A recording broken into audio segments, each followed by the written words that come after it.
We have later Vedic period. Later means बाद का, okay? Later Vedic period is from 1000 BC to 600 BC. Now, if you look at your book, you look at the first paragraph. In the later Vedic periods, Brahmins acquired a very important position in society. When you learned previous chapter, we saw that the society was divided into different varnas and Brahmins were getting very important place. All the work of performing yajnas and teaching was in the hands of pujaris, or we can say as Brahmins. So Brahmins had a very high place in society and they were dominating every aspect of life. So they were the highest one. Okay. And they retained education. So education was only in their hand. Other classes were not allowed to attend, get education. And reading of rituals or what we say religious text, okay, was also in the hands of the Brahmins. Okay.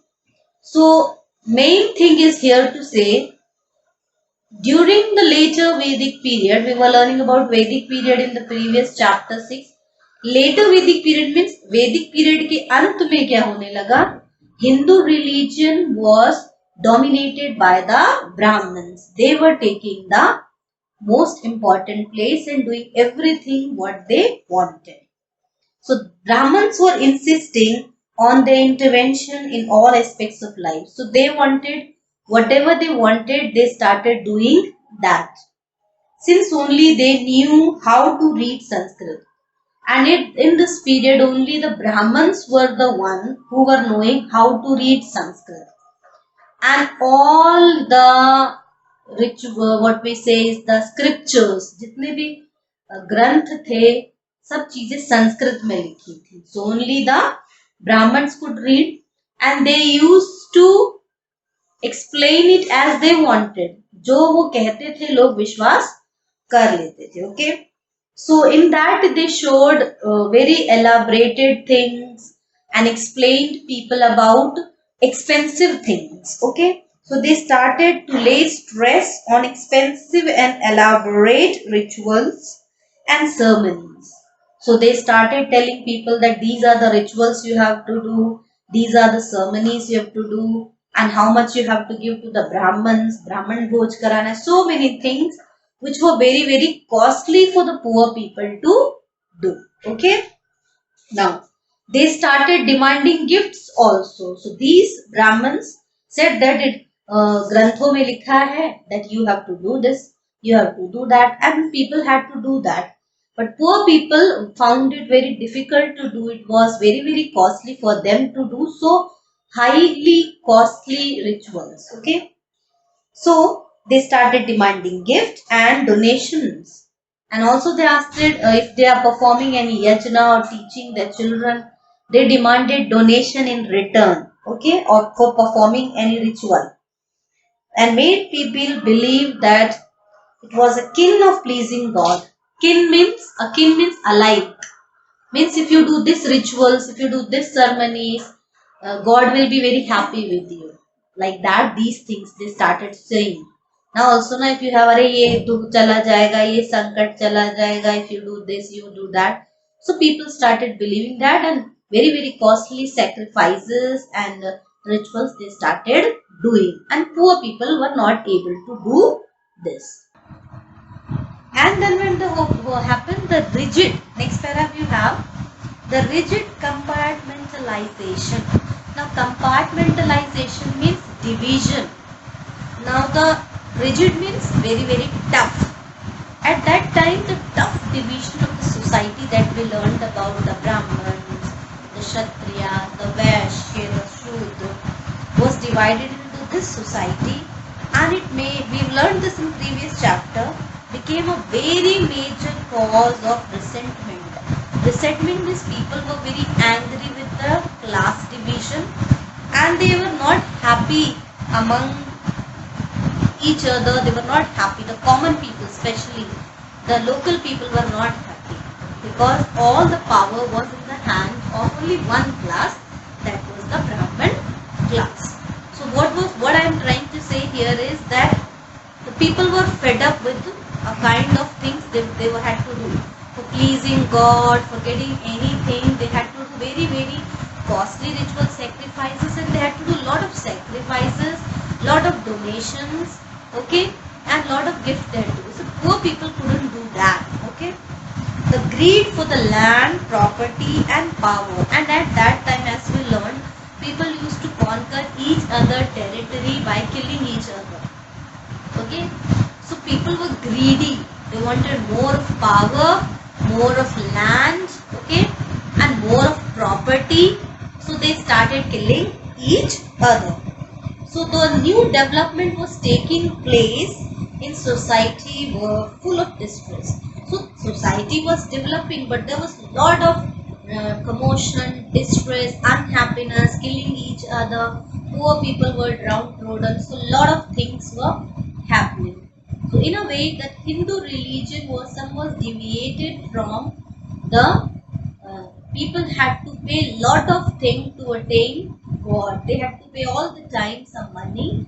They had to pay something to the Brahmins. Then only they were birthed. Okay. So they wanted something free from these rituals, free from the sacrifices, where there is no war. So people were fed up. सब जगह युद्ध है, लड़ाई है, sacrifice करना है, पूजा पाठ करना है, दान दक्षिणा करना है. So poor people were fed up. So they wanted something free of all these. Okay. So now comes your next things to learn is yours Upanishad. Now Upanishad is what? During that time, Upanishad means sitting near to teacher and listening. There are lots of Upanishads, at least 108 Upanishads are there. From 108 Upanishads, there are only 7 to 5 important ones. Okay. So Upanishad means listening to your teacher, sitting near to the teacher and listening to your teacher or your spiritual guide or teacher who has basic knowledge. Now at that time, the basic knowledge about the universe was with the teacher. If you want to know about the universe and religion, there is no book you have to read about that. You have to listen to your teacher because it was orally said by the teacher. Okay. So groups of pupils, students used to sit near the teacher and he would teach them, and children will listen to the teacher. That was Upanishads. Okay. Sitting near to the teacher and listening to him. And at that time, children would not go every day and come back to the school as you come back now. They used to stay with the teacher for certain years, for 5 years, 2 years, 7 years, like that. The teacher and the student used to stay together in an ashram, which was located far away in forest, away from the civilization. जहाँ लोग रहते थे, गाँव था, they were not living there. They used to stay away from the city or from civilization in a forest with the teacher in ashram, okay, and learn from him, sit near him and listen. Okay, that was your Upanishad. Now time of composition, when was it written? Okay, so Upanishads, I told you, meaning is sitting near to the teacher and listening to the teacher, staying with the teacher in ashrams far away from the homes and civilization. Time of composition is 800 to 400 BC. Okay, we have learned 1000 to 600 BC is your later Vedic period. But from, if you have to see when was Upanishad written, it was from 800 to 400 BCE. It is believed that many of the teachings have been added much later. And if we will see the Upanishad, many of the things written in that later it was written, not written at this period that I said is like 800 to 400 BC. It was written later. In fact, they were written over a very long period of time and thus could not have been written by one person. So Upanishad is not written by one person. It is written by many people have contributed into it. Yet there is a commonality among community of thought and approach. So if we will read the Upanishads, there is a common thought of all people, those who lived at that time. So time of composition is 800 to 400 BC. The main book, as I told you, there are 108 Upanishads. Look at the page number 54. Page number 54, you have heading main books. Now there are 108 Upanishads, but only few of them are considered to be important. How many? There are only historians, philosophers, sociologists. They believe there are only 7 Upanishads which are very important. And seeing the main book, I told you there are 108 Upanishads. Okay, the main book, 108 Upanishads. From that, the historians, the sociologists, and the philosophers found out of 108, 7 are main, and also there are 5 others which are also little bit important, or we can say relevant. Okay. Now, what is the basic concept these Upanishads propagate or tell about? So they tell about the life and death are the just two different faces of a coin. That means life and death are same thing. If you are living, you will die one day, and if you have died, you will get a rebirth. Okay, this is the teaching in Upanishads. Okay, there is a life after death, and there is a system of birth or rebirth which depends on deeds of individual. Now rebirth depends upon what type of deeds you have done during your lifetime. And in Upanishad they also have talked about Atma. Okay, they say that soul is linked with the universe, and which is called as Brahman. The Upanishads thus try to tell the people, that means the pupil means the students or the common man, that one should do good deeds in life always for their soil. While the जो हमारा आत्मा कहती है हमें वही करना चाहिए, अंतरात्मा. Okay, so good deeds in life as is always advised by the soul. We have to do good deeds if you have to get a good rebirth.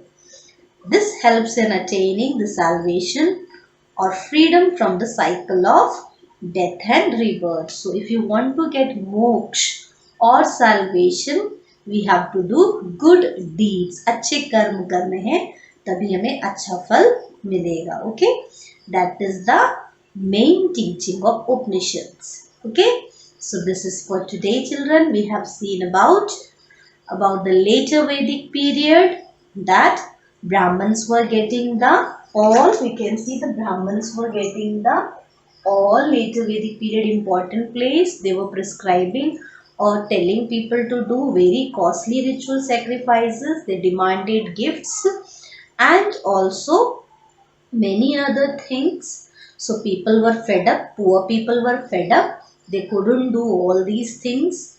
And there were lots of war and fights for attaining more of power and more of property. So they were searching for something peaceful, free from the costly sacrifices. Okay. Then we learnt about Upanishads. Upanishads means what? Upanishad means sitting near to teacher and listen. The students used to live with the teacher in ashrams. Okay. And then time of composition is 800 to 400 BCE, and 100 main books, 108 Upanishads are there. 7 are very important and other 5 are also relevant. What does the Upanishad teach about the cycle of death and life? Our good deeds will divide or decide about our rebirth, or we will get moksha if we do good deeds. And always listen to your inner soul. Okay, that we have learned. Okay, next we will continue tomorrow. Thank you and have a very good day. Bye children.